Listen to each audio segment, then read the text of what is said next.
Napoleon tried it, Hitler tried it, and now the West is trying it again. That's not necessary. There's no need for it. It's nonsense. Building up our defenses, being able to deter, and communicating that deterrence through diplomatic channels, that's fine. But all this big talk helps no one and only provokes. Some people seem afraid of being caught giving diplomacy priority over weapons. That worries me. I sometimes wonder how we can even tell whether we're prepared to defend ourselves against an attack, or whether we're actually preparing to wage war ourselves.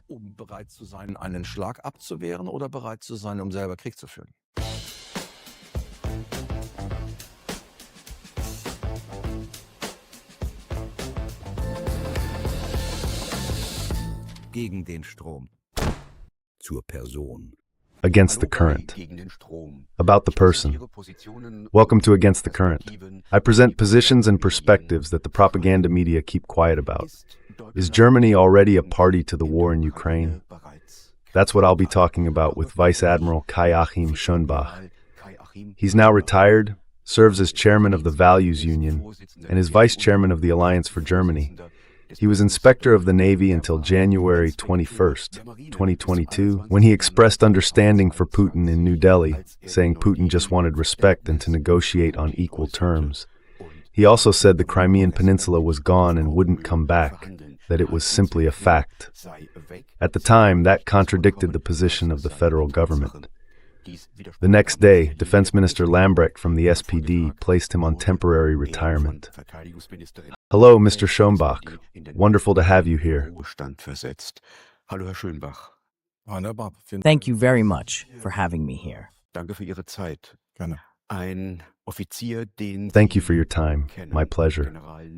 An officer you know, General Newman, said, "We're going in with everything we've got. We'll strike Kaliningrad and St. Petersburg. We're ready to fight tonight." You had to leave, and he gets to stay?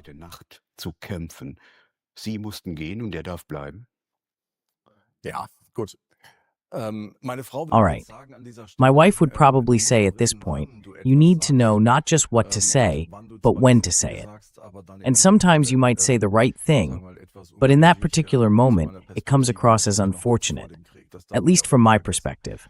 And that was shortly before the war. We shouldn't forget that. To add to what you just said, yes, I simply argued that we should be treated as equals and that we should deal with one another respectfully, both nationally and internationally. And Crimea is gone. That's a fact, because the Russian Federation will not return it voluntarily. At that time, that was in 2022, as I said before the war, it was apparently outrageous to speak in favor of diplomacy. And even today, in a way, it still is.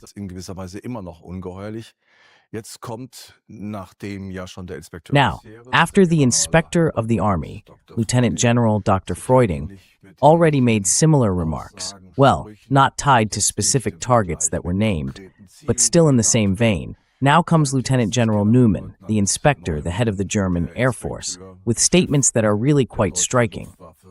I have to say that. Of course, you can never really step outside your own skin. You always see things through your own lens, reflecting what's being said today. But just imagine, if someone had said something like that 5 or 6 years ago, both of those gentlemen would have been immediately called out and dismissed. I myself drew attention back in my active service when I said, we have to be able to fight. But that was not directed at anyone in particular, even though, of course, everyone knew who it might be about. Still, it wasn't aimed directly. But this last statement, that was unnecessary and more than just unwise. What if statements like that were actually taken seriously in the Kremlin? Well, I do think they're being taken seriously, but that doesn't necessarily mean things will escalate right away, because you can usually tell who's saying what and which country they represent. Still, one thing should be said. You gave the correct German translation. In the English-speaking world, especially in the United States, you have to remember, it's connected to how people deal with war, with combat, with the military, and how they view all that. Support our troops. For example, it's not unusual to see skulls painted on aircraft. That's a completely different attitude toward it. Here, we've always been much more restrained.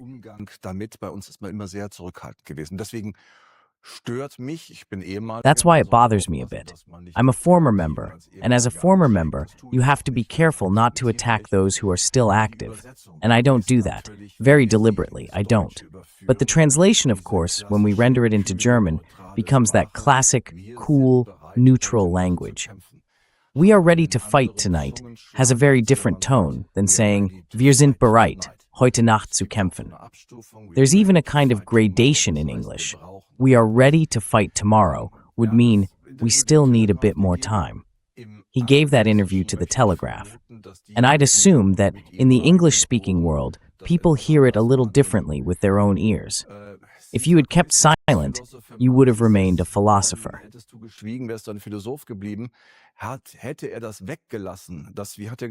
If he had left that part out, what did he say again? Something about the Tsar or the NATO Tsar striking Kaliningrad, formerly Königsberg, the Curonian Spit where the nuclear arsenals are, and the very important Black Sea Fleet. Then you could have said, well, it's good that he said it. And that's always true. It's a truism, Mr. Bob. If you're a soldier, a professional, meaning a career soldier, then you have to be ready to fight. That's what "ready to fight tonight" expresses, translated into German with those additions. But is that more than just unwise? Honestly, I have to say, I'm surprised that a minister who talks so much about military readiness didn't at least call for a bit more restraint. Maybe pull him back a little. Maybe that'll still happen, but right now, it's more than unwise. Does this rhetorical escalation lead to a dead end?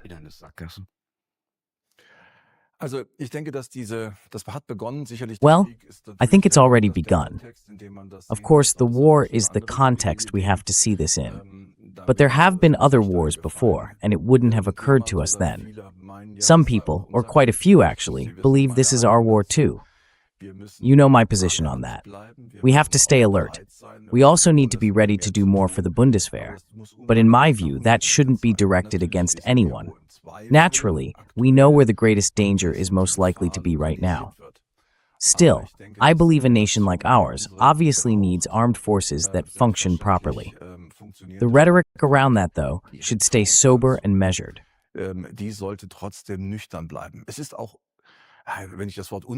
When I use the word un-German, of course it already carries a certain connotation, unfortunately. But it's simply not in our nature to use that kind of rhetoric. We're not at war. Russia hasn't declared war on us, and we haven't declared war on them. So, to your specific question, yes, that line of thinking leads to a dead end, because at some point, there's no way back. That's why I think it's important now to put our foot down, not to attack this man personally, but to say, hold on a second, let's all take it down a notch. And then I believe it's really time for the minister to give a clear explanation.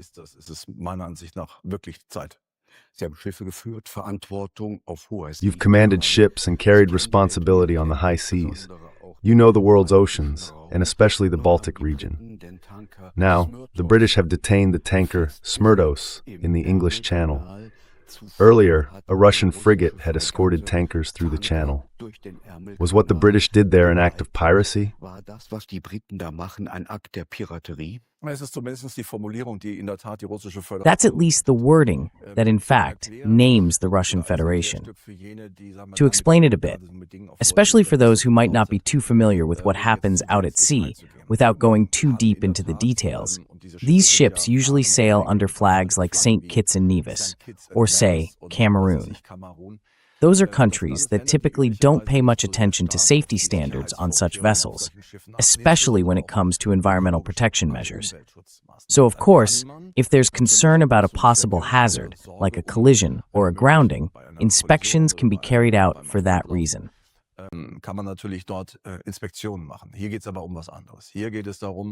But this is about something else. What we're talking about here is that these ships are usually, well, they're listed accordingly, acting for Russia's so-called shadow fleet, meaning they're used to get around sanctions. Now, I once asked a Russian officer why they don't just sail under the Russian flag. That would make things clear. But they use a different approach. There are various reasons for that, which would take too long to explain here. Still, even when someone claims to have a mandate, and this isn't a UN mandate, they've basically given themselves one, I see that as a serious problem. I'd rather not use the word piracy, but the legality of it doesn't seem convincing to me.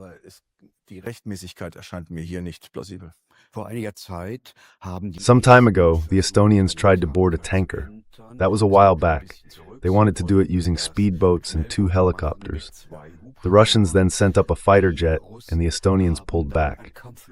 That was a close call, wasn't it?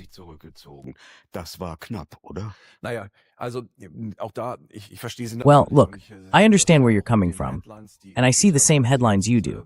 Let me give you an example. Take that story about the frigate, or others like it. The headline says something like Russian destroyer, or Russian frigate patrolling off the coast of Britain or Germany. And people ask, what are they doing there? The way it's framed suggests they have no right to be there. But that's international waters, the open sea. Any ship can patrol there as much as it wants, as long as it's outside territorial waters. We do the same thing ourselves, by the way. So it's worth remembering what we do too. And honestly, there's nothing wrong with that.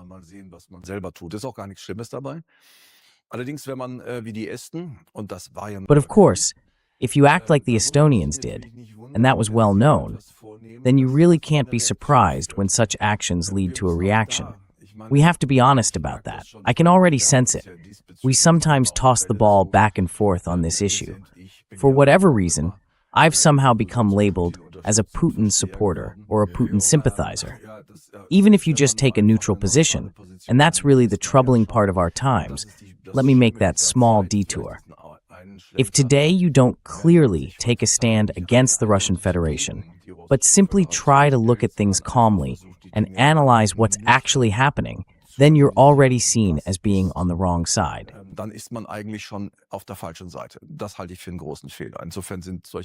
I think that's a big mistake. In that sense, conversations like these are very important.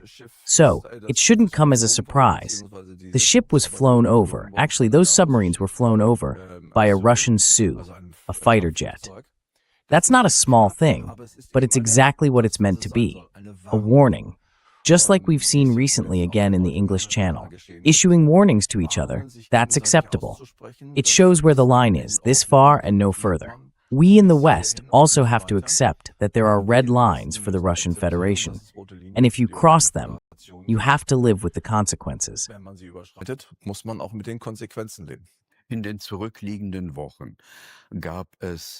In recent weeks, there have been Ukrainian drone attacks on the Russian oil port of Ust-Luga in the Baltic. There were also attacks on the port of Primorsk, up toward Finland, and even attacks on St. Petersburg during the International Economic Forum. The Russians claim that sometimes 100 or more drones are in the air each day. They also say these drones fly over the territory of NATO countries in the Baltic region, including Poland, mostly through sparsely populated areas, and they conclude from that this must be coordinated with NATO. How do you assess that?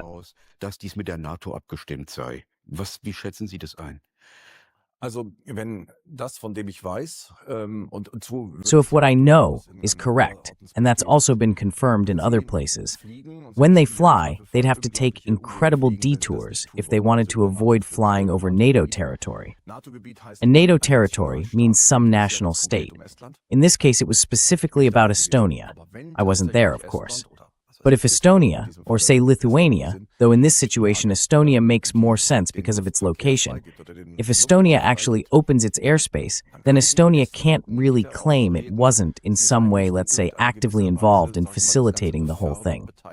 I'll use Iran as an example here, the Iranian version, or rather the Iranian vision, regarding the question of whether they may, could, or have the right to attack the oil monarchies.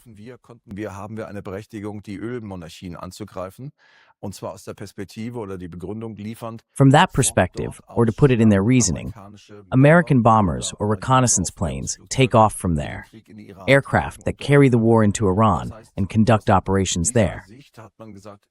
So from that point of view, people said, you're not directly taking part with weapons or planes, but you're still enabling it, even making it possible in the first place. In other words, if you're flying over NATO territory, and NATO, I'd say again, that's really a national issue, then Estonia, or whoever it is, puts itself in a dangerous position. Now, about neutrality, none of us are truly neutral, but let's say this idea of staying out of it. The term party to the war hangs over us like a sword of Damocles. It's getting closer and closer. So, was Estonia then a party to the war? War dann Estland Kriegspartei? Well, as I said, I wouldn't base it all on a single measure. But this kind of preferential treatment, look, we're already doing so many things. But this is something entirely different. Because the perception, and let's just say it, even if it means we might get put in the same box again, the perception, from the Russian point of view of Estonia is this. They know the drones come from Ukraine. But if a drone attack comes over Estonian territory, from Estonia, then in the context of the military conflict between Russia and Ukraine, that's of course part of the fighting, if we can even use the word acceptable when talking about war. But still, it's an exchange of blows.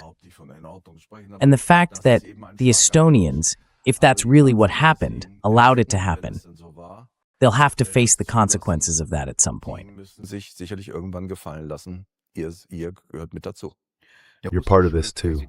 The Russian presidential advisor Patrushev recently said that the Royal Navy is coordinating NATO's efforts to block Russia from the Baltic Sea. Is there any truth to that? Ist da was dran? So when I read that, I asked a few people I still know, people who still have good connections to the headquarters. They couldn't really confirm it for me. But what is part of the planning, and that's the planning basis, is that since the Baltic Sea now includes Sweden and Finland as new NATO members, it's basically become a NATO sea. Those small corners up there, Königsberg, Kaliningrad, that oblast, and that long stretch up to St. Petersburg, that's pretty much all Russia has left there. The possible plan in this case would be to block them, to keep them from getting out in the event of a conflict.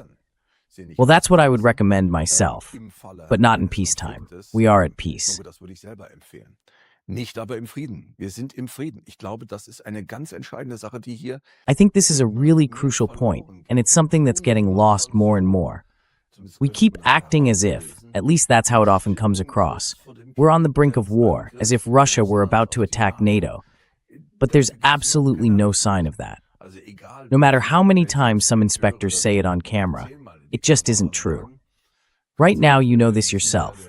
The Supreme Allied Commander in Europe, an American Air Force general, a 4-star general, said there are absolutely no indications of that. And over the past 3 years, the American security and intelligence services, who, I'll admit, I tend to trust a bit more because I think they're working from a stronger factual basis, have also said there's no sign of it at all. Die sagen, das ist überhaupt kein Anzeichen. Also in dieser Zeit so So, dealing with this situation in that period, and that really sums it up, the rhetoric and the way things were planned. Period. I'll always remain a soldier. We have to be positioned in a way that deters any opponent. But, like in that recent interview with Couple, I can't recall the name right now, that well-known Russian blogger, or rather nightly blogger and TV guy, he said, you can't be surprised if, after poking Russia over and over again for years with a hot, glowing iron in the eye, there's eventually a strike back. We need to de-escalate in our rhetoric, but also in our mindset, in our heads. In der Rhetorik, aber im Mindset, im Kopf deeskalieren. Sie haben 2016, 2017. In 2016 and 2017, you commanded a major NATO naval group in the Mediterranean, the NATO Maritime Group 2. You know the region. You know the situation there. Now there's a European Union mission aimed at stopping arms trafficking around Libya. And if we go by the statements from Kaja Kallas, the EU's foreign policy chief, this mission is now supposed to be turned against Russian ships. What do you think about that? That's insane. Das ist Wahnsinn. Well, Libya had its own reason because of the war going on there. That's one thing, and you can understand that. It's actually the same story as with UNIFIL. In the end, it's about preventing the warring parties, in this case in Libya or in Lebanon, from smuggling weapons into those areas. And that's fine. But against Russia, what kind of sanction do people think that is? And that's the point. Lebanon isn't in a position to respond. I've been there myself. The 2 patrol boats they have don't make any difference. Libya, same thing. So what exactly do people think that's supposed to look like? Was glaubt man denn, wie das aussehen solle? Also, ich bin jetzt einfach mal nicht nur, weil ich eben, das würde ich Well, sagen, I'll just say this straight out, and not only because I'm no longer active. I'd say the same thing if I were still in office, though I'd probably get kicked out for it. Kaja Kallas has really become a persona non grata, and the European Union certainly didn't do itself any favors by appointing her as foreign affairs representative. But that's another story. This idea, wherever it came from, whether she thought it up one morning or some advisors did, lei, which I tend to assume, to take such action against a nuclear power, to push for a sanctions agreement like this, to impose a sanction out on the open sea, what do they think is going to happen? I mean, with tankers, that's already serious enough. But this could actually lead to a confrontation. Aber es kommt möglicherweise zu einer Konfrontation und diese ist dann herbeigeführt. And this confrontation with Russian units, which was deliberately brought about and provoked, and then in the worst case, it actually leads to an exchange of fire. Well, then we have a situation that doesn't necessarily have to happen, but I just don't understand it. You don't have to practice appeasement. That's really important to me. We've talked about this before. People always think that if you try to understand Russia in any way, you're doing appeasement politics. No, it means acting from a position of strength, but consciously holding back. When you have power, and NATO is more powerful, stronger, and militarily superior to the Russian Federation, that power comes with responsibility. Doing something like this has a completely different character, and it pushes us to a new level of escalation. No reasonable person could possibly think that's a good idea. Das kann sich doch kein vernünftiger Mensch ausdenken. Then we'd be at war. Am I seeing that right? Sehe ich das richtig? Na, also ich sage ja, wenn es dann zum Schlagabtausch käme und man I mean, yes, if it actually came to a confrontation and you had to construct some kind of scenario. But if NATO troops were stationed somewhere as part of the embargo, and that's really the idea behind it, to stop Russian ships, I'd have to take a closer look at what exactly they mean by that. And then if those NATO forces were accompanied by Russian combat units, which of course would also have their own mission, namely to ensure safe passage. nämlich die sichere Durchfahrt zu gewährleisten, dann stehen sich hier zwei Motivationen gegenüber und das So here we've got two opposing motivations. And if they decide to break through, well, what are they supposed to do? Drive up, shoot at the machinery, all those kinds of things that can happen in the course of an embargo, the things people imagine. And then, you really can't be surprised if the others shoot back. That's how you end up with a local conflict on the ground, one that could easily spread. When you listen to the two of us talking like this, anyone would have to say, oh God, that must never happen. But we keep getting closer to it. Aber wir kommen der Sache immer näher. Geht es hier darum, Is this about expanding the war in Ukraine to other areas because the Russians are threatening in several places to encircle Ukrainian units again? ukrainische Verbände wieder einzukreisen drohen? Naja, es ist in der Tat, also ich sage mal so. Well, it's actually like this. Let me put it this way, if you'll allow me. I know I'm talking way too long, but you're the one asking. The point is this. If we look at it from the top down, we're dealing with an overall situation. And that situation, as you mentioned earlier, includes the strikes in St. Petersburg and now last night in Moscow. And I think that's completely legitimate. The one who's been attacked has to be able to defend himself, and he has to be able to strike back hard enough that the attacks stop. That's a very rough way of putting it, but that's how it goes, back and forth. Now, honestly, I get more and more uneasy when I hear people like Ursula von der Leyen or others say, the tide has turned. I really don't know which tide they mean. Yes, they're striking back. welches Blatt die meinen. Ja, sie schlagen zurück, das tun sie auch nicht aus eigenem Können, sondern weil wir Deutschen und They're not doing that because of their own capabilities, but because we Germans, the British, and the French are all helping quite a lot. Well, that's ultimately a political decision. But when you look at the front reports every evening, as I do, every single evening, you see that Russia is advancing, but very slowly. So I really don't see where this supposed turning point is supposed to have happened. Except, of course, that with drones they can now strike even harder. But the key point, in my view, and this is interesting, is what the Chancellor said yesterday, or the day before, after the G7 summit in Evian, France. He said, "We want to bring Russia to the negotiating table. We want to force them to negotiate, to stop the fighting. That's why we have to support Ukraine even more strongly." And that indeed is the position. stärker unterstützen. Und das ist in der Tat insofern einen gewissen Slide zu Ihrer Frage. So in that sense, a bit of a shift toward your question. If you look at other areas, so far it's only been the tankers, that's the battlefield itself, the drones. But now it might move to the sea, to blocking weapons and equipment everywhere. How far do we want to go with that? Much of the transport also runs through China or North Korea, along those major rail lines. Would we at some point even consider supporting attacks on the big rail connections inside Russia? There's not much left. It wouldn't take much more. And the Russian bear, this has always been its story.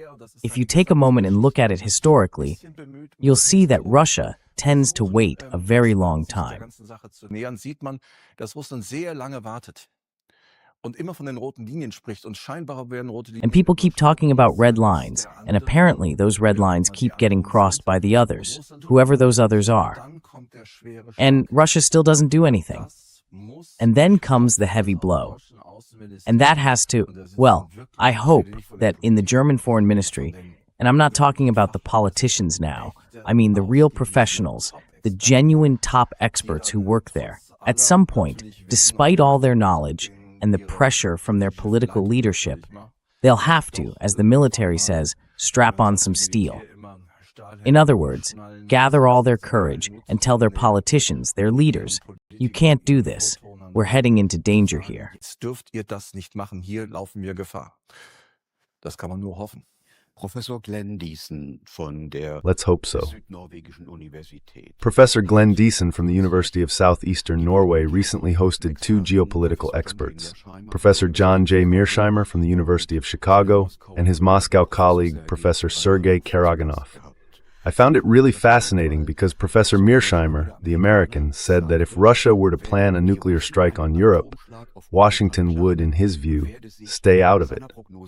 And Karaganov replied that the main targets in a Russian nuclear strike wouldn't be American soldiers anyway. Yes, I saw that.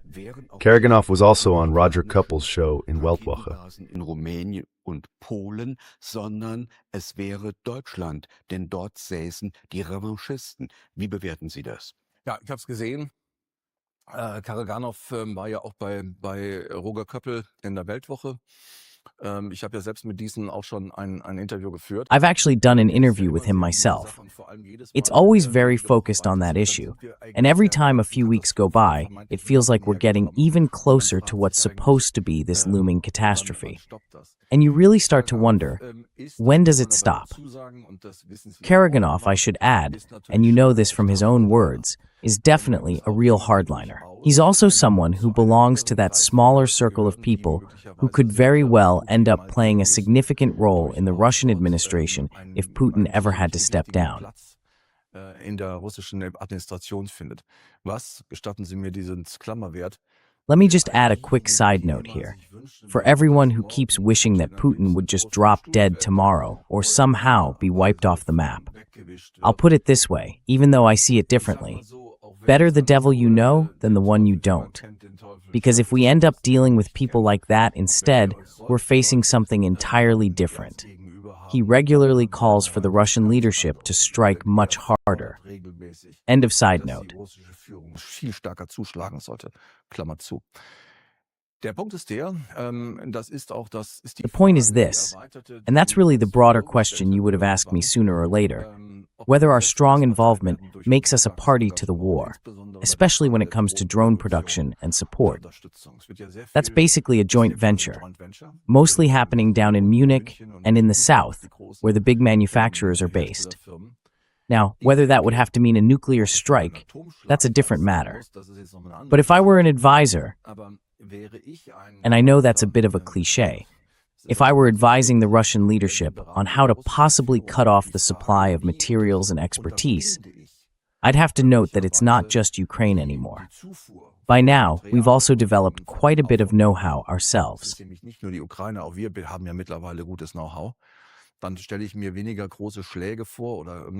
So I'm not really thinking about major strikes or anything like that.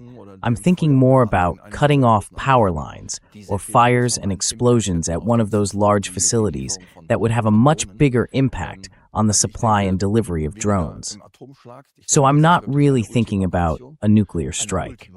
That would truly be a last resort, an ultimate measure, maybe even beyond what we'd normally call ultimate.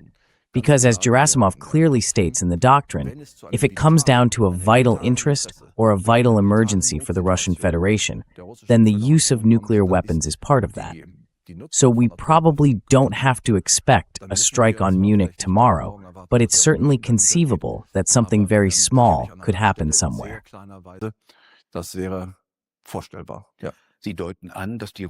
You're suggesting that the Russian Federation might still have ways, even below the nuclear threshold, to restrict the transfer of knowledge, drones, and military equipment. What might those be? Absolutely. I mean, right now we're still in a conventional war. Or, well, maybe a little less conventional because of the drones. The first real drone war was the one between Armenia and Azerbaijan a few years ago. And now we have to recognize, and this will also affect our overall defense strategy across all branches of the armed forces, that unmanned drones have simply become standard. Do you remember a few years back when my former boss, later the Air Force Inspector Mueller, talked about armed drones? He even had to step down over that. And today, we're producing kamikaze drones.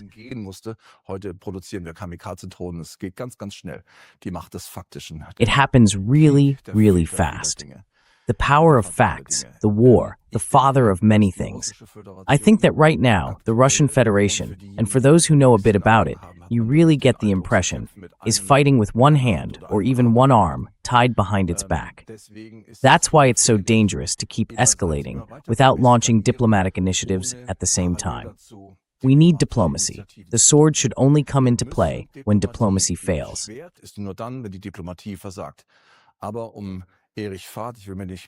But about Eric Vad, now I don't want to take credit that isn't mine. Eric Vad said in a recent interview that we in Germany almost seem proud of not having any diplomatic connections beyond our ambassador, proud of not talking to anyone. You can only shake your head at that. We have to talk. And then we also have to look at what could happen if things escalate below the nuclear threshold. Because if it goes nuclear, everything changes anyway. What else could happen? And I'm not sure. We don't seem to be adequately prepared for that. Especially not mentally, intellectually, or in terms of mindset.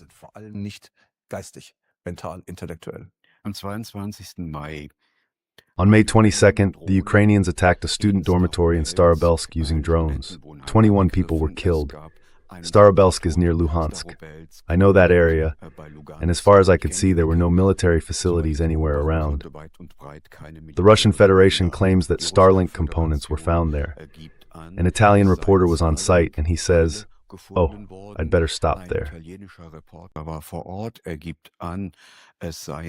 Teile italienischer Fabrikate gefunden worden, ist hier der Westen an Kriegsverbrechen beteiligt. I'm still too rooted in the West for that, and I don't want to go that far. The point is this: when you say something like that, you automatically imply that if a crime or a war crime or something similar happens, and in that case, material components come from another country, then there's a direct connection. Now, about that drone, someone once asked me in another interview whether it's believable that the drone just got lost. Well, drones don't get lost anymore. Sure, they might miss by a few yards, but honestly, in an area that's almost completely demilitarized, or at least very lightly militarized, to hit a school like that, no one can claim that was an accident. That was deliberate. Da kann sich keiner von frei machen. Das war gezielt. Zumindest würde ich das so, ich hätte keine andere Erklärung. At least that's how I see it. I can't think of any other explanation for why it wasn't, I don't know, the gas station next door, but exactly that target.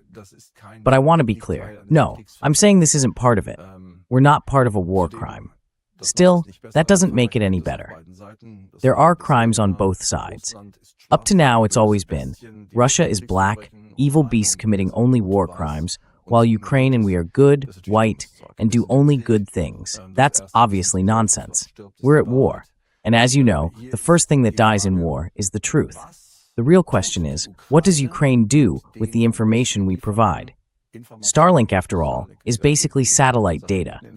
In warfare that comes from the West, that's supported by the West, and that applies to Ukraine as far as possible, I expect clean, lawful conduct of war. Soweit es geht, eine saubere Kriegsführung. Das heißt, es militärische Ziele, das ist natürlich That means we're talking about military targets, basically infrastructure in all its forms. These are things that are directly connected to the war. We know that if someone else were doing this, not us, but the Russians, well, the Russians are doing it. And what they're doing in this case, with strikes hitting civilian apartment buildings, that's not acceptable. They can't deny responsibility for that. That's why I would strongly advise telling the General Staff, focus on military targets or on targets that support and sustain the war effort. But to go further and say, we are then, no, I think Ukraine makes its own decisions. Ukraine is in charge, so they're the ones responsible, not us. Der Vorstandsvorsitzende von Palantir. The CEO of Palantir was in Kiev in mid-May 2026 and spoke with officials there about developing what's called a kill chain, a chain of lethal actions based on artificial intelligence.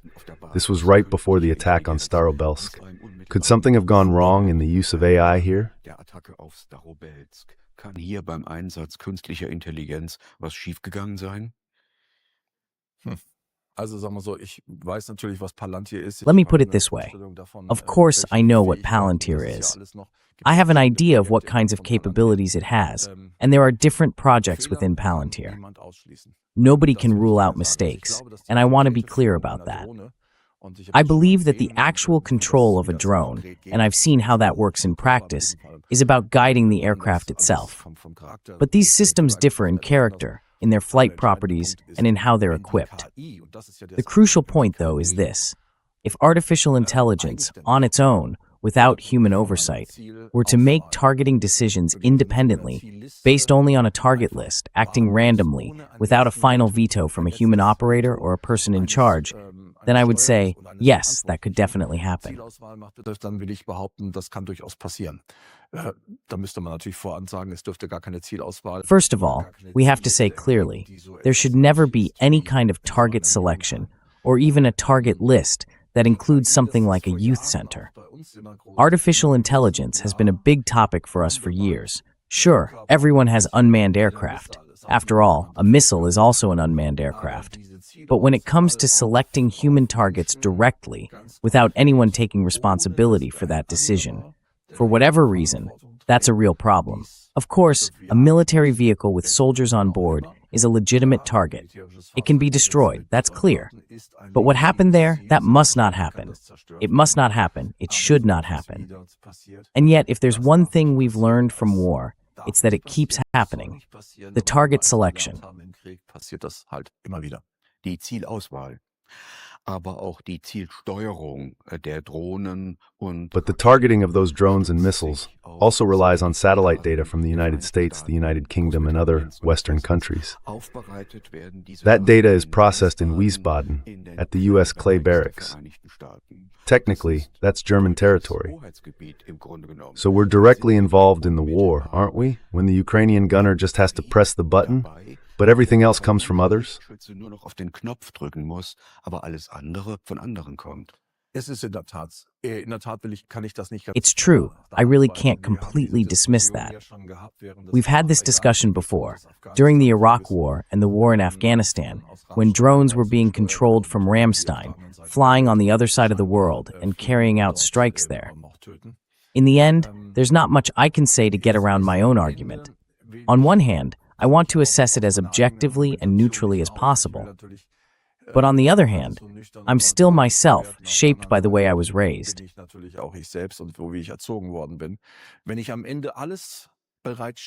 If in the end I provide everything, and the last person to act is a Ukrainian who just has to push the button, then at some point the Federal Republic of Germany can no longer seriously or credibly deny the accusation that we've become part of this war. And honestly, everyone knows that. I remember in another interview, someone once asked me, so when exactly do we become a party to the war? Someone had told me there's a scientific definition, one from the research service of the German Bundestag, of when a country is considered a party to a war.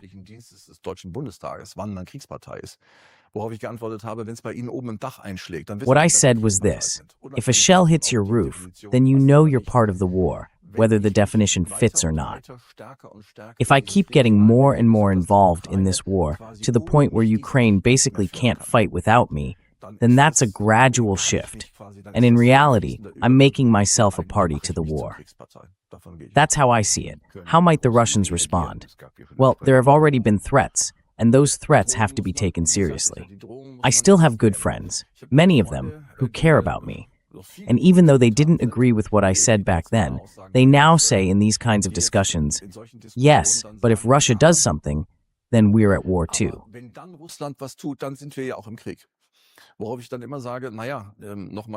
What I always say to that is, well, about that statement again.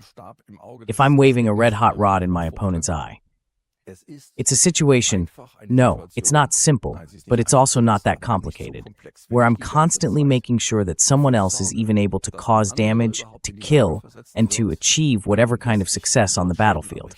And I'm the one setting everything up. I give them the target data, I give them the equipment, I give them, I don't know, the fire corridors. And then I step back and say, well, he's the one who pulled the trigger. I can't just wash my hands of that. So the question is, what's the reaction? What could Russia's reaction be?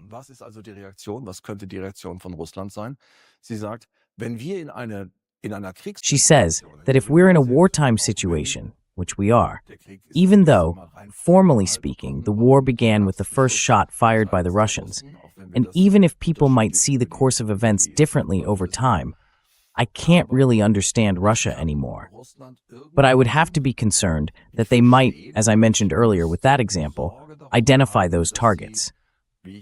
Because the places where these drones are being produced, the ones that aren't really putting pressure on them, or whatever other weapon systems we're talking about, those places aren't in Ukraine, they're in Germany. Let's stick with the example, in Munich, or somewhere else. In Pfaffenhofen. In Pfaffenhofen. In Pfaffenhofen wird der Taurus hergestellt. Dann kann es durchaus sein, dass russische, und das ist ja in Deutschland ja noch viel einfacher, sich hier zu bewegen, als das an anderen Orten ist, dass es möglicherweise dann zu einem Anschlag dort an that there might possibly be an attack right there at that location. That's why I said earlier, it doesn't have to be a massive nuclear strike. It can be done in a much more precise and targeted way. And that means we have to prepare for that kind of war scenario. I have to make Pfaffenhofen more resilient. I have to secure the places where those drones are being built. And by doing that, I'm escalating things even further. I can't explain it any other way. Anders kann ich es nicht erklären. Der NATO-Oberbefehlshaber General Krinkovic in NATO's supreme commander in Europe, General Cavoli, you mentioned him earlier, said that Russia isn't seeking a conflict with NATO. But the inspector of the German army, General Freuding, disagrees. He says exactly the opposite, and Britain's Prime Minister, Keir Starmer, also disagrees. He says that by 2030, Russia could attack NATO. So who's right? Wer liegt jetzt richtig? Well, none of us can do that. None of us has a crystal ball. So in the end, all I can do here is draw on my training, on the idea of exclusion, or weighing one thing against another. I said it before, Kirovich, the American, bases his statements mainly on information that neither of us has, that General Freuding doesn't have, and that Keir Starmer certainly doesn't have either. So when I compare things, even though statistics are, of course, more for cowards, as they say, I actually look at what the Russian Federation has. Especially if we take, say, the year 2030 or 2029, meaning after 6 years of war.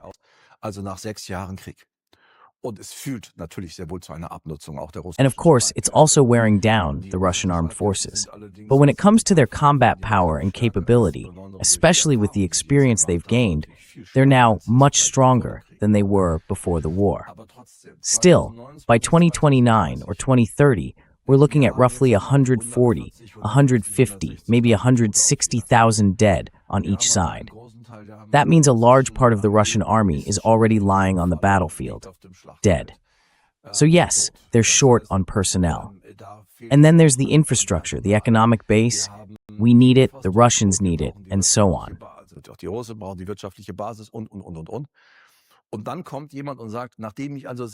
And then someone comes along and says, after I've been fighting a war for 6 years and have actually managed to reduce it quite a bit, not completely, but significantly, and then there's an attack. I just think that's nonsense. I still don't know for sure, but to me, it's not plausible. The fact that General Freuding, and more recently General Newman from the Air Force, are making statements like that has something to do, in my view, with the atmosphere in this country, with a mood that's being created, that's being fueled. And honestly, I don't even understand why.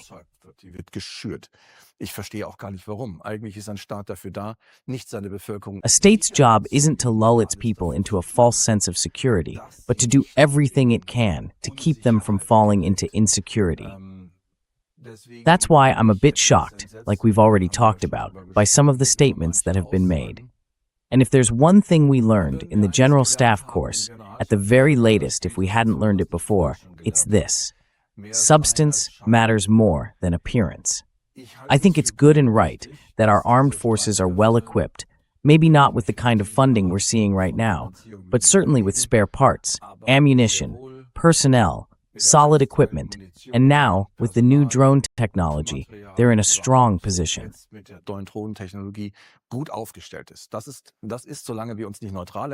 As long as we haven't declared ourselves neutral, the federal government must maintain armed forces for defense. And that defense has to be credible. Deterrence, I'm still convinced of that, was a good thing, even though the sword of war always hung over us back then. But it was the right approach. And being more than seeming means, pardon the expression, get things done and keep your mouth shut.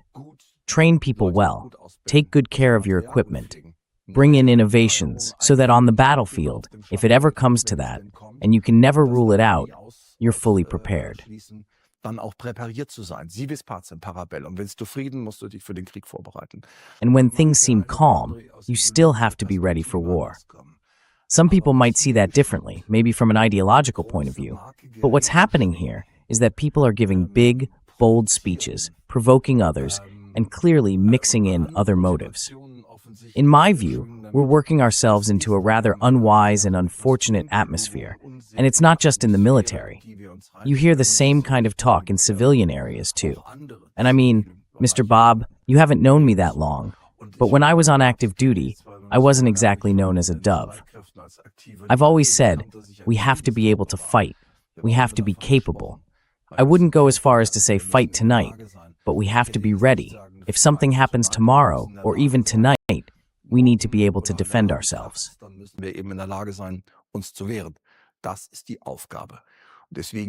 That's the task.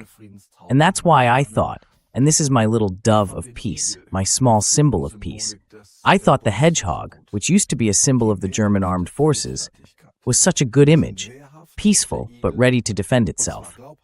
We are capable of defending ourselves, the hedgehog, and we're credibly so. But we are peaceful. We don't want war. The peace mandate in our Constitution makes that absolutely clear. But these speeches we're hearing right now, and the way public sentiment is being stirred up in this country.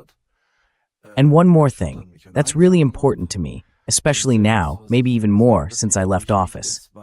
Not because I think I have anything to reproach myself for, but because I've spoken with many people, including Russians and Ukrainians.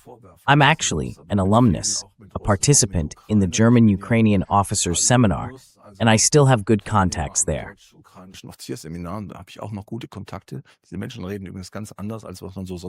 By the way, these people speak very differently from what you usually hear from Zelensky and others.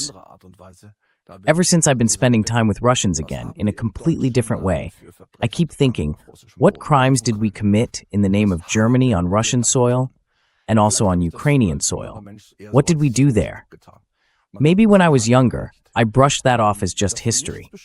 They reached out their hand to us. And I don't mean this to accuse anyone, or to explain, and certainly not to excuse how this war broke out. But the way we're now, well, in some cases, dehumanizing Russian soldiers.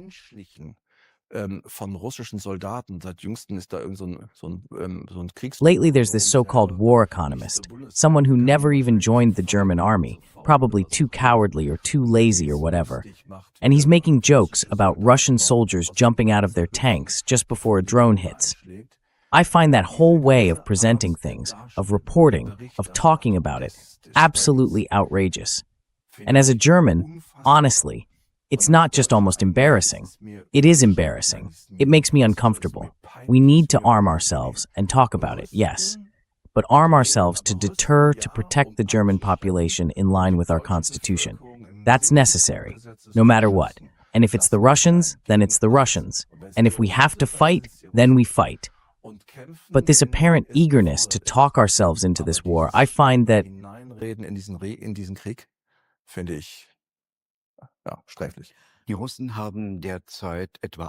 Right now, the Russians have around 800,000 troops stationed in eastern Ukraine, trained professional forces.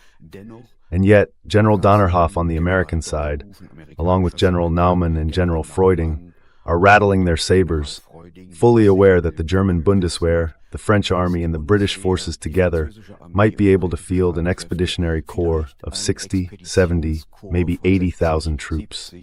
I agree with General Couillard that such a corps would be wiped out within a week. So what's the point of all this?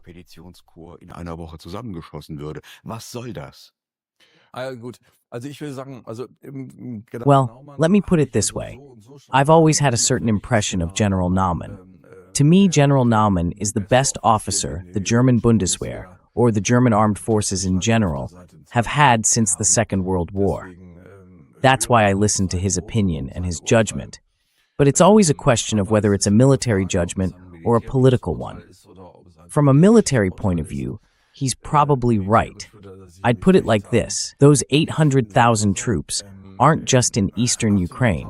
They're also positioned along the borders in what used to be called the three Western military districts.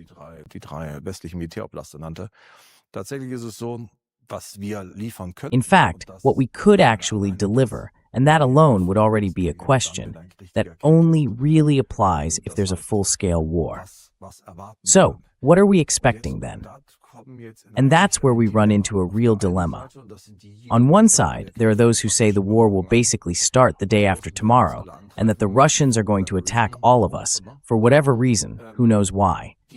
They point out that in a city like Pokrovsk, I've been there myself, about a year ago, the Russians have been stuck there for 18, 19, 20 months, unable to make progress.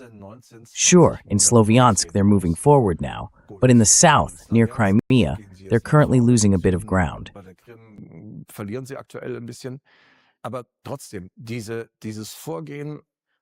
Still, this approach, even if, as I said, it seems like one hand is tied behind the back, this same army is supposedly going to overrun us in 4 years and, as Jens Spahn once put it, be standing at the Brandenburg Gate the day after tomorrow and shortly after that in Lisbon. That's obviously nonsense. But on the other hand, and that's really the point, we're rearming now, or rather, catching up, so that we're able to maintain credible deterrence. What we could deploy on our own, and you deliberately mentioned France, the United Kingdom, and Germany, without American support, without NATO, we'd be completely lost.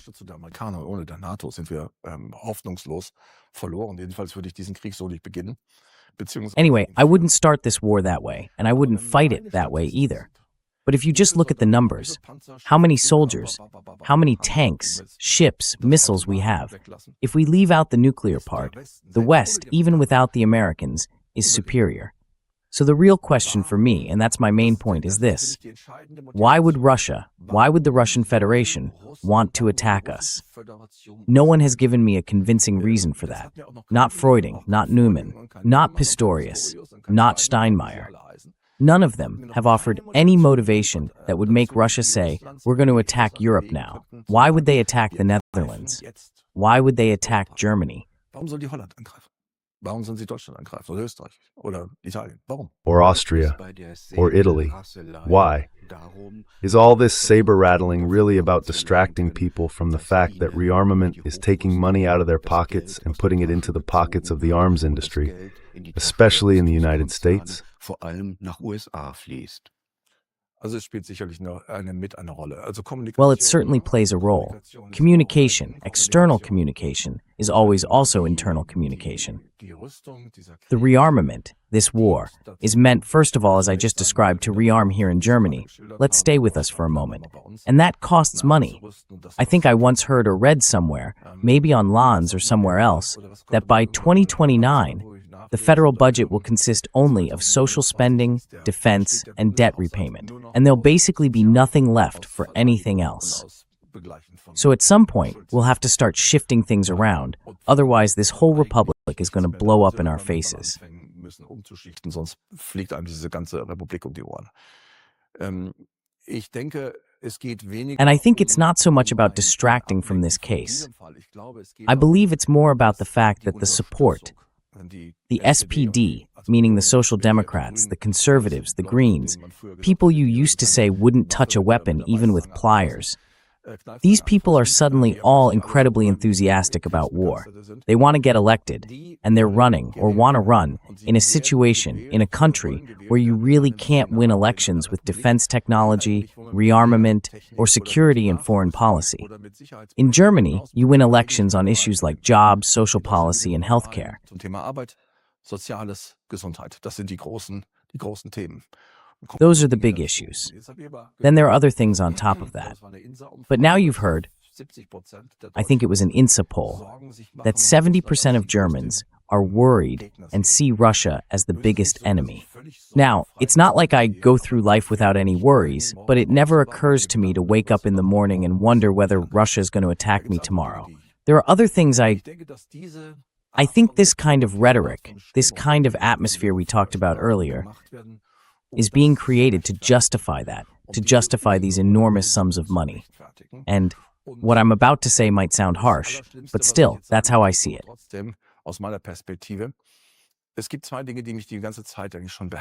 There are two things that have been on my mind the whole time, even during this conversation. So I'll just say it. People keep saying that by 2029, Russia will be ready to attack us. Honestly, that statement doesn't make sense, because they would have been ready before that anyway. So I don't need to wait until 2029. Sometimes I wonder what exactly we want to be ready for, to fend off an attack, or to be ready to wage war ourselves. Your answer? I don't know. I hope it's the first one, that we'll be in a position to credibly, as we already should be, avoid having to fight that war at all. From the Russian point of view, it's seen completely differently. People in positions of responsibility tell me that, and I also hear it from friends and acquaintances. Napoleon tried it, Hitler tried it, and now the West is trying it again. Jetzt versucht's der Westen wieder. Well, the West already tried once, after the First World War, to get involved through Persia. So Russia, let's be clear about this again, understanding Russia, or at least trying to understand it. I once spoke with Ms. Krohn-Schmalz, who really knows the subject in depth, and she says the same thing. We should do everything we can to make sure the supposed opponent doesn't feel too secure, but that we're open, transparent, and diplomatic enough so that our actions don't lead to miscalculations or wrong reactions on their side. But then you have to tell people like Freuding, or especially now Neumann, though those are just individual outbursts, there are others too, to hold back in that regard. And of course, that also applies to the Americans. I really think that's true. We need to do more.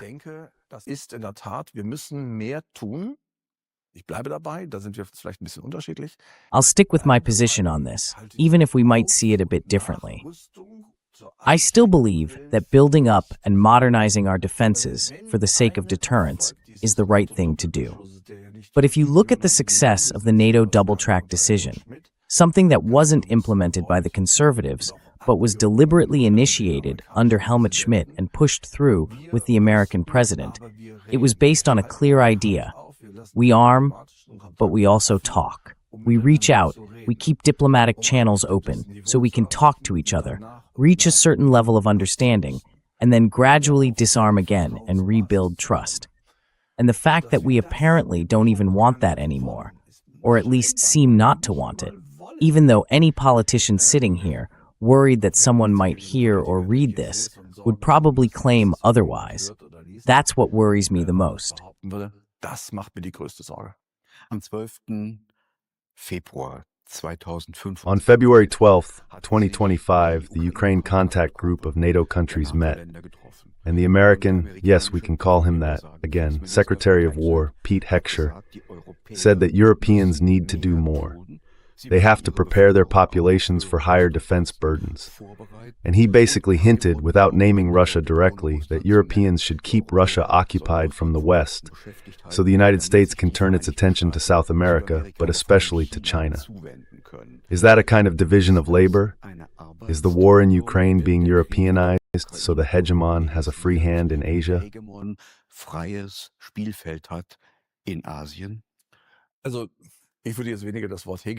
Well, I wouldn't really use the word hegemon, even though, of course, it applies in a way.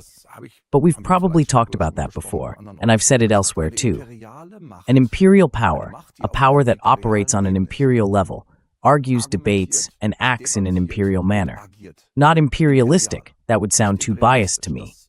We, on the other hand, are a small power, maybe soon not even that anymore, perhaps just an economic middle power, or barely that.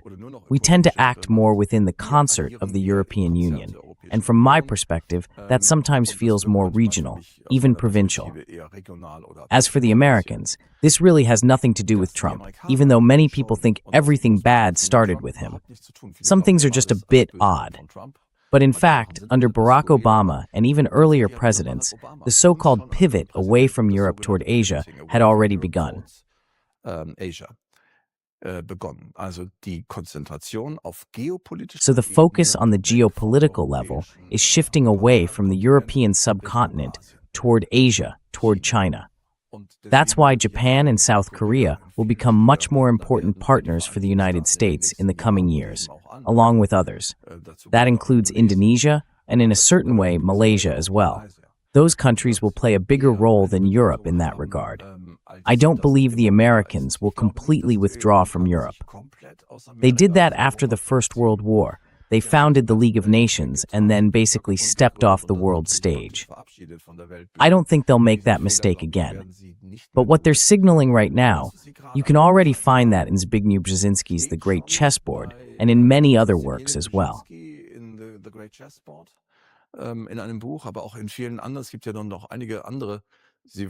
There are also some others, you might call them hawks, and I wouldn't necessarily disagree, who say we need a kind of division of labor. The Americans just can't handle it alone anymore. China has become far too big and far too strong. And other nations, like India, are on their way to becoming powerful in a similar way. We shouldn't forget that India is also a nuclear power. And that includes countries like Brazil or South Africa, basically all those that are part of the BRICS group. The phrase Trump used, referring to the old Monroe Doctrine from 1823, first introduced by the American president at the time, was essentially, we'll take care of our own hemisphere.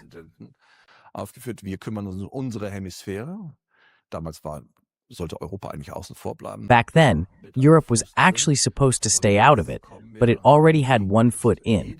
And now, we're reaching the opposite shore. Every imperial power, every great power, has to be able to control the opposite shore in some way. They're still involved with us, which means they share in that control. And now it's about extending that control to the opposite shore of the Pacific. That includes the aircraft carrier groups, the floating aircraft carrier that is Japan, and essentially South Korea. The others, not quite yet, and of course Australia in a certain way. The coming decades, if China keeps going the way it has been, and the data coming out of China are impressive and also a bit frightening.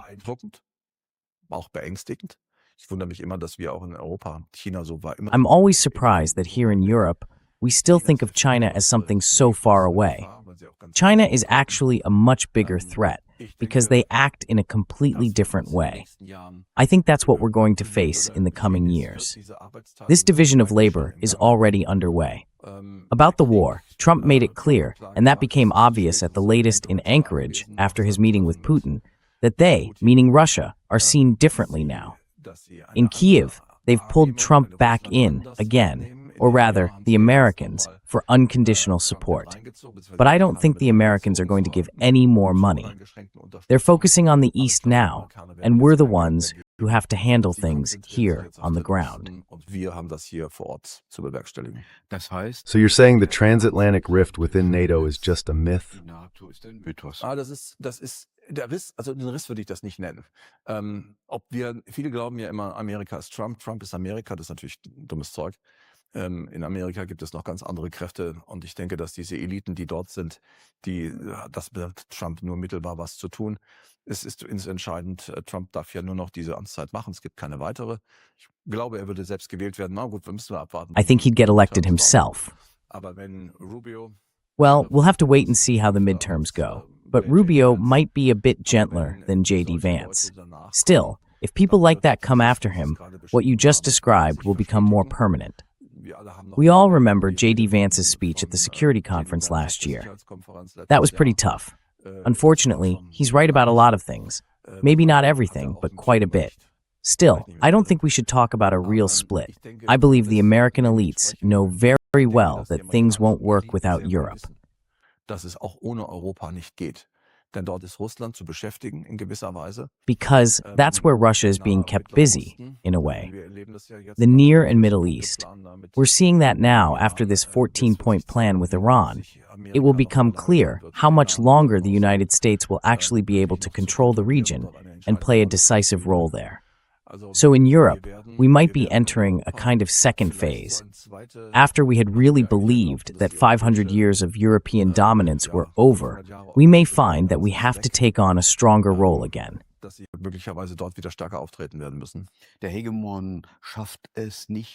hegemon can no longer manage, on its own, the United States.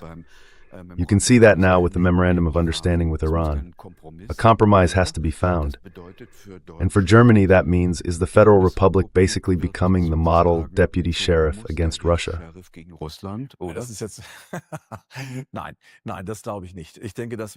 No, I don't think so. I believe that we Germans, well, that's actually something we learned from the Second World War. I find it interesting, when I listen to myself speak, that these days I tend to favor balance and moderation more than I did when I was younger.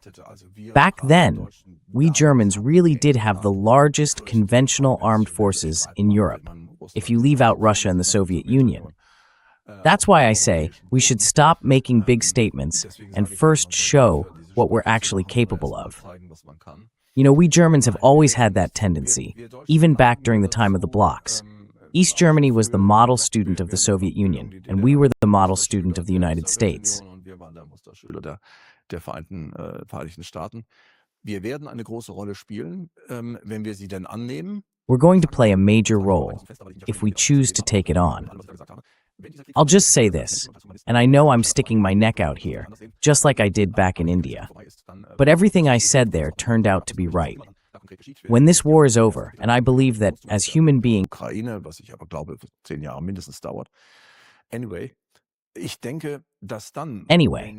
I think that when people believe the money, especially those over on Stauffenberg Street in Berlin, where the Federal Ministry of Defense is located, when they believe that the funds are just flowing freely in chunks of hundreds of billions, into budget item 14, meaning the defense budget. I think that's a myth. If I were a district administrator, a mayor, or someone responsible for schools, healthcare, and other areas, I'd take a good look at this country that's falling apart right before our eyes. And I have to say, I was genuinely shocked by this debt spree from a chancellor who hasn't even been elected yet. Someone who, in complete disregard or outright betrayal of his campaign promises, has taken us all for a ride. Von seinen Wahlversprechen uns alle über den Tisch gezogen hat.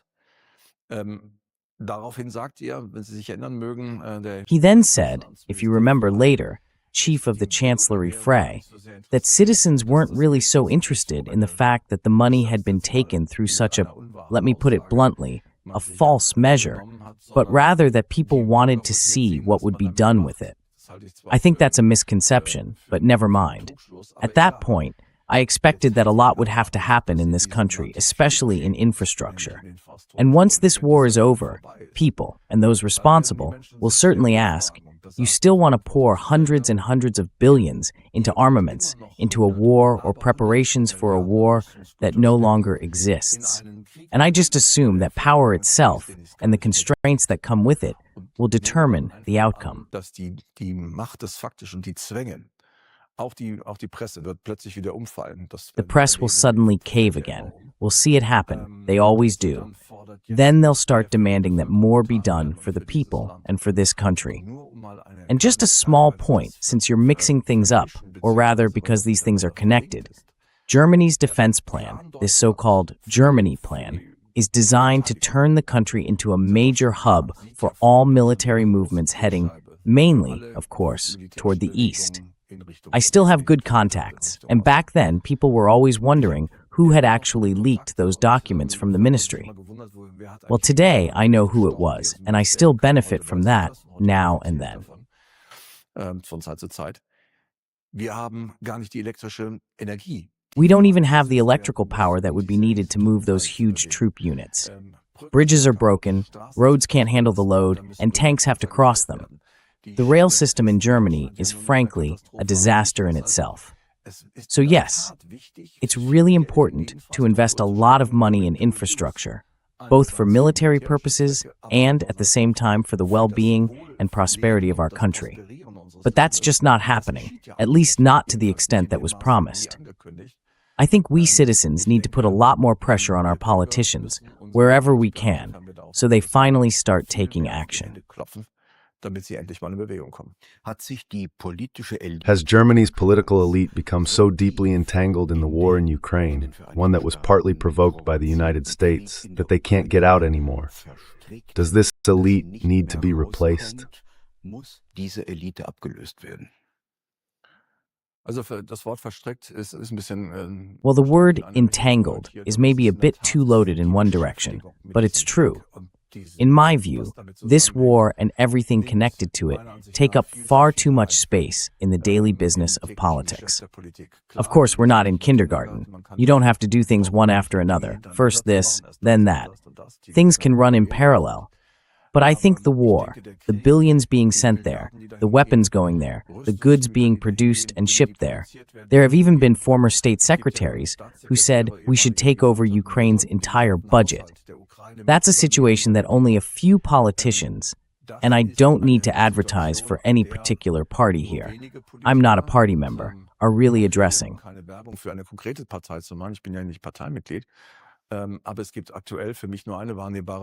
But right now, there's really only one party I can see that's actually offering a different perspective.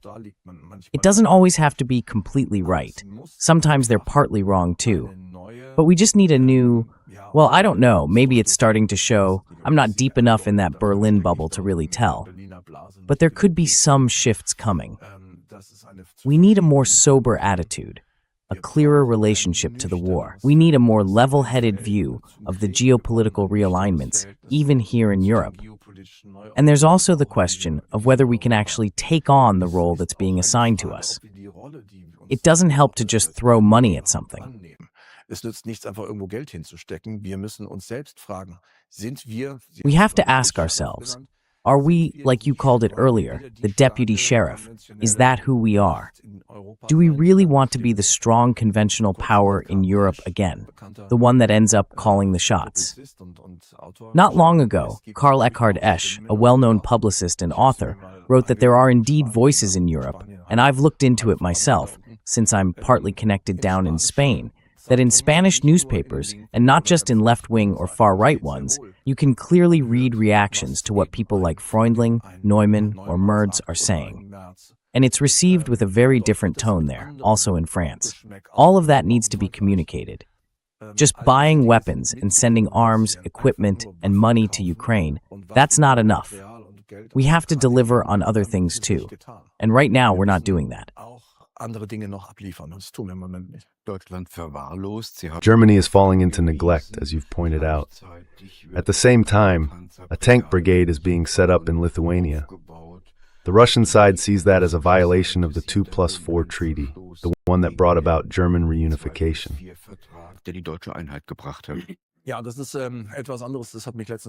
Yes, that's something different. Someone from the East German Daily asked me about that recently. But the 2+4 treaty doesn't apply to Lithuania. Back then, it was about the new federal states, meaning the territory that joined. The original idea behind the contingent stationed in the 3 Baltic states, since, as I said, we went to Lithuania, was what's called a tripwire concept. The idea was basically this. If the Russians attack Estonia or wherever, if they become aggressive there, then a NATO contingent is already on the ground. And that means it draws the alliance in.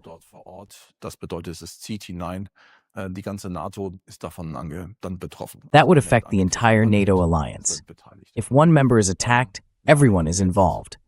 Sending a brigade there now has strong symbolic power, no doubt. It carries a lot of symbolic weight. Still, if we believe what our army colleagues have been telling us for years, the real issue is the Suwałki Gap. That's the stretch that almost cuts off the Baltic states from the rest of NATO territory.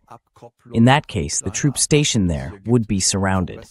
But that's probably getting too deep into army tactics. I'd better not get lost in that.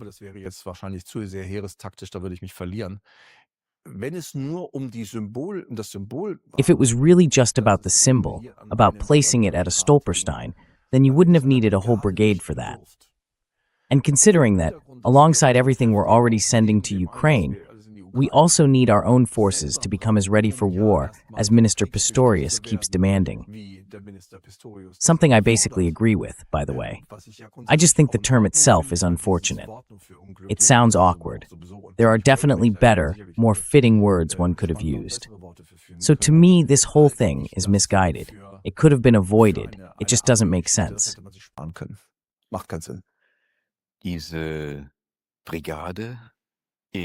This brigade in Lithuania is seen by the Russians as a violation of the Unification Treaty.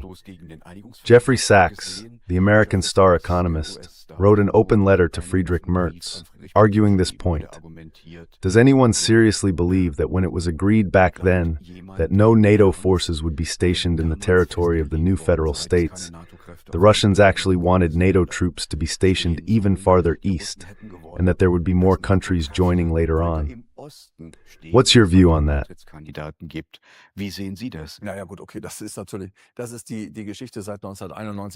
That's the story since 1991, 1992, starting with the press conference, or rather the press statements, by then U.S. Secretary of State James Baker and Genscher, who clearly said, no inch eastward. I'm saying this to give those listening or watching at least some perspective. On the one hand, yes, it's in a way a kind of dynamic. Estonia, Latvia, Poland, the Czech Republic, Hungary, and so on. Sovereign states apply for membership in this Western Defense Alliance. They have the right to do that. That's what sovereignty means. And at the same time, there was that statement, we won't move eastward, whatever exactly that was meant to imply. Wie auch immer man das konkret gemeint haben sollte, ich hätte tatsächlich auch gesagt, das war das Verständnis wäre. I would have actually said the same thing. That was how I understood it too.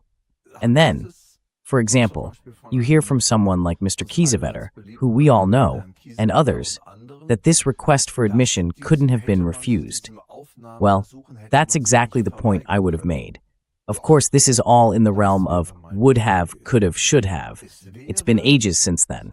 But I would have said that Poland, the Czech Republic, and Hungary could very well have been given a special arrangement, considering their history, their solidarity, and above all, the Russian aggression they experienced.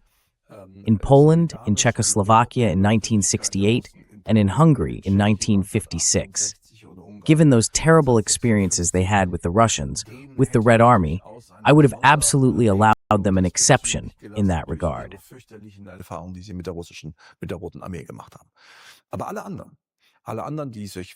But everyone else who would of course claim that for themselves, if it came down to it, could have been brought into some other kind of security arrangement, a different alliance, or whatever you want to call it. I'm just saying that off the cuff here. But the fact is, and this brings us back to Hirsch, and Mearsheimer says something similar, the stationing of German troops there. I look at that more from a functional point of view. Functionally, it doesn't make sense to me. The brigade is far too small to counter a potential large-scale Russian push toward the Baltics. And the argument that this means Germany would then also be directly involved, well, that would already have been the case even with just a company. So to me, all of that seems pretty contrived.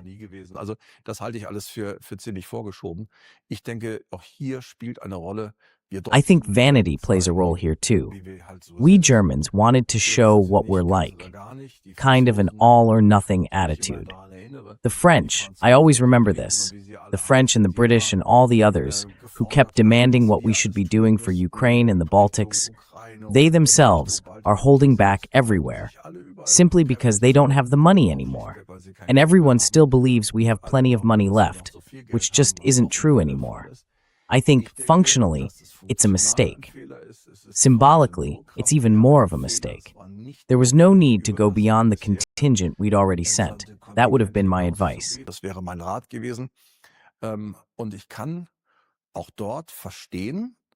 And I can say, even there, I can understand, though I don't necessarily agree with it, that the Russians, of course, take this and say, all right, we'll judge, assess, and analyze the situation in our own way. We're providing, and that's what I mean by this, through the kind of rhetoric we talked about earlier today, through these measures, through this talk like, we're going to be the strongest conventional army, and this kind of talk like, we're going to, let me put it in my own words, burn Kaliningrad to the ground tonight or tomorrow. That's not necessary. It doesn't solve anything. It's just talk. Building up our forces, being able to deter and communicating that deterrence through diplomatic channels, that's fine. But this great power posturing, this big talk, doesn't help anyone. It only provokes.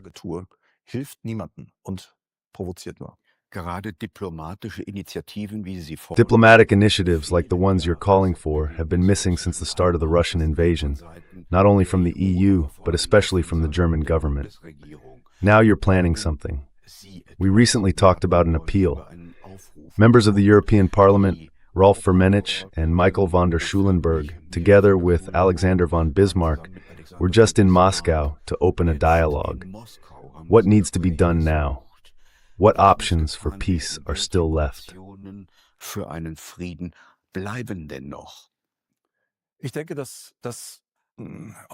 I think that's really where this often used word dilemma comes in. On the one hand, and we already talked about this before the interview, you can see what we're trying to do. And I would never accept the accusation that we're undermining our own efforts here in Germany. I'm a patriot, and I'd never turn my back on that. But being a patriot also means setting boundaries for your friends, not just for your opponents. Sometimes, I have to admit, I get a bit tired when I look at everything we're doing, when we write, when you write books, when I contribute to books. And now I'm even writing one of my own.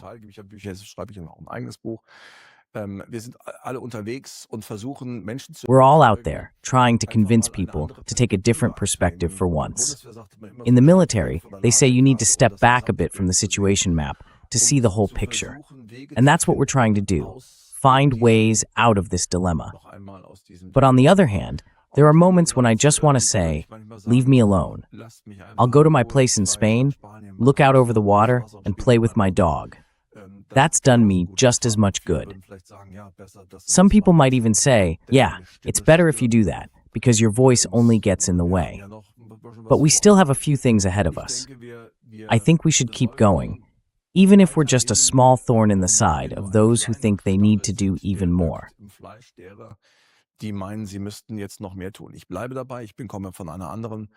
I'll stick with it. I come from a different position. That's exactly what people have always criticized me for. They say I'm pro-Russian because I don't go along with that kind of rhetoric, but I stand by it. I believe it's right to strengthen and modernize our armed forces so we have real deterrence. In the best sense of the hedgehog, we're capable of defending ourselves and no one can harm us, and we don't have to do it alone. That's what the alliance is for. But at the same time, we're looking for every possible path to diplomacy. We're keeping every channel open. He was just in St. Petersburg, you mentioned that briefly, and today or tomorrow he'll be in Kazan, where the countries from the East are meeting again.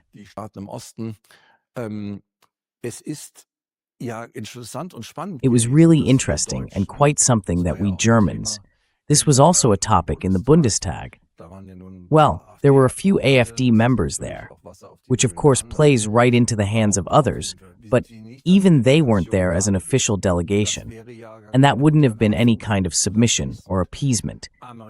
The Americans were there, the French were there as a delegation.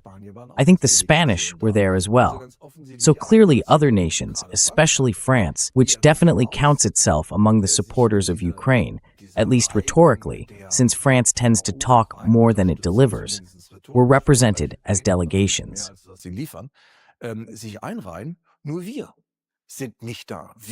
Only we're not there.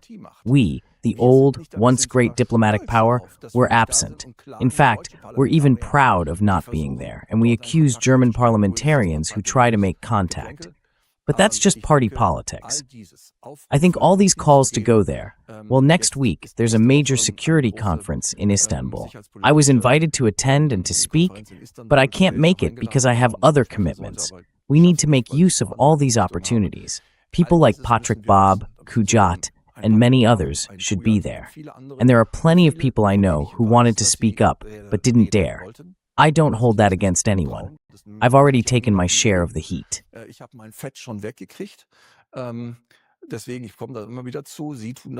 That's why I keep coming back to this point. They do it too. Kujat does it too. None of us wants to stab ourselves in the back.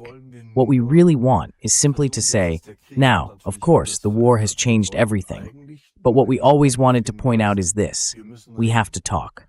That's how I was raised, as a soldier and as an officer. I've said it again and again. This or that conflict can't be solved by military means. Diplomacy has to come first.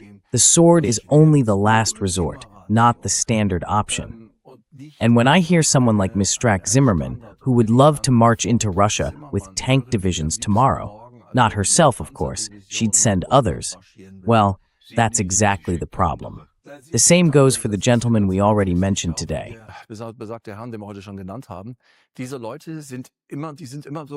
These people are always so remote.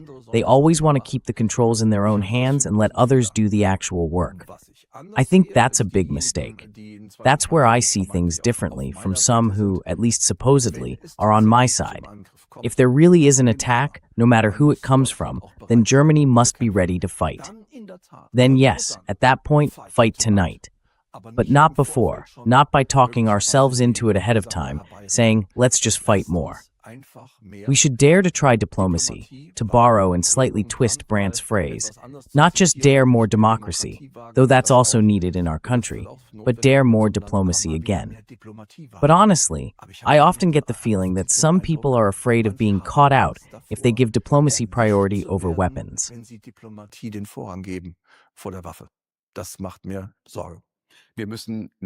That worries me. We need to dare more diplomacy, says Vice Admiral Kay-Achim Schönbach, who today argues for armament, but also for more diplomacy, and who above all says the saber-rattling has to stop.